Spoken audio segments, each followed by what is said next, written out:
La femme, triste, brûla les photos d'elle et de son petit ami. Elle prépara ses valises, emportant la photo de sa grand-mère avec elle. Elle retira sa carte SIM et la jeta à la poubelle. Elle monta dans un taxi en direction de l'aéroport, prête à commencer une nouvelle vie. Lorsque son petit ami rentra chez lui, tenant une rose qu'il avait ramassée dans la poubelle, il espérait que la femme lui pardonne pour avoir avoué son amour à son premier amour. Il ouvrit la porte et trouva la maison vide. Toutes les affaires de la femme avaient disparu. Il l'appela précipitamment, mais elle ne répondit pas. Ce n'est que lorsqu'il vit la lettre que la femme avait laissée dans la chambre à coucher, qu'il se rendit compte qu'elle savait depuis toujours qu'il prétendait être pauvre et malade. Elle avait attendu qu'il avoue. Mais maintenant, peu importe combien il regrettait, c'était trop tard. Il s'avéra qu'il y a une semaine, la femme, travaillant comme livreuse, avait livré des fleurs dans un lieu d'enchères. Elle eut un choc en découvrant que le client était son petit ami, qui aurait dû être à l'hôpital pour se faire soigner. Son petit ami ne la reconnut pas. Après avoir pris les fleurs, il lui donna un pourboire de 10 000 $, puis partit pour avouer son amour à son premier amour en public. Il dépensa même des millions pour acheter un collier de rubis rare pour son premier amour. C'est alors que la femme comprit que le petit ami avec qui elle était en couple depuis 3 ans, qui avait menti en disant qu'il avait besoin d'argent pour une greffe du foie, était en réalité un héritier bien connu d'une famille riche. Il avait prétendu être pauvre pour être avec elle juste pour acquérir de l'expérience en matière de relations, afin de pouvoir poursuivre son véritable amour, son premier amour. Le cœur brisé en apprenant la vérité, la femme décida de prendre ses distances avec son petit ami. Juste à ce moment-là,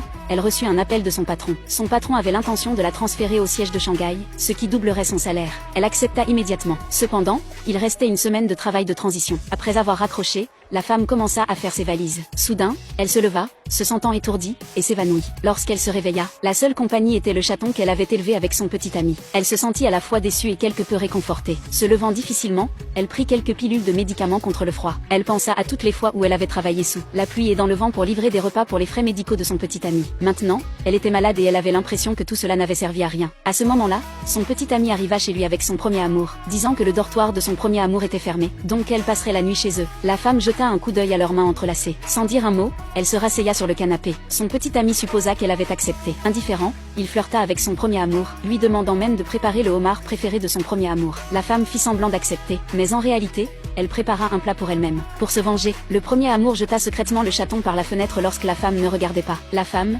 retenant ses larmes, enterra le chat. Lorsqu'elle rentra chez elle, son petit ami fit semblant de se soucier du chat, prétendant que c'était un accident et que son premier amour ne l'avait pas fait exprès. La femme éclata de rire, en colère. Ah, mais son petit ami ne sembla pas du tout dérangé. Il dit qu'ils avaient gardé le chat pendant 3 ans et qu'ils avaient déjà fait assez pour lui. La femme, furieuse, répondit que le chat avait été leur compagnon pendant 3 ans. Voyant l'indifférence de son petit ami, elle se rendit compte que sa gentillesse en adoptant le chat n'avait été qu'une façade. Voyant que la femme avait détourné son attention d'elle, son premier amour fit semblant de se tordre la cheville, demandant son attention. Le petit ami se précipita pour emmener son premier amour à l'hôpital, poussant la femme de côté. Peu après, la femme vit une photo de son petit ami et de son premier amour publiée sur les réseaux sociaux. Ils étaient allés à l'endroit secret où elle et son petit ami s'étaient d'abord avoué leur amour, avant qu'elle n'ait le temps de se sentir triste,